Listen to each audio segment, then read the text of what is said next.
Comme quoi faire des crêpes sans mixeur, sans fouet, sans tamis et tout, c'est toujours possible si on veut. Donc là, je vous poste comme convenu la vidéo des crêpes de la débrouille. Donc je commence par prendre la farine fluide. Ça m'aidera à avoir moins de grumeaux. Je rajoute une pincée de sel, du sucre vanillé.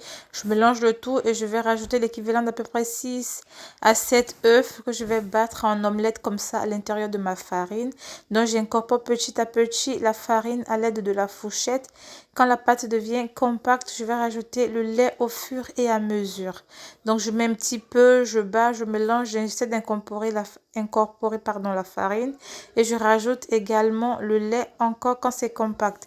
Et après avoir obtenu une consistance, j'ai me blessé, bien compacte et homogène, je vais bien battre ça à l'aide de ma fourchette comme une omelette, histoire d'écraser tous les grumeaux qu'il peut y avoir dans la pâte. Ensuite, je rajoute toute ma quantité de lait qu'il me faut. Donc là, j'ai utilisé pour 500 g de farine à peu près 1,4 litre de lait. Donc vous voyez la pâte, il n'y a pas de grumeaux. Elle est bien lisse. J'ai pas utilisé de mixeur ni de fouet, juste avec la fourchette. Et là, j'ai rajouté mon huile et je passe à la cuisson de mes crêpes.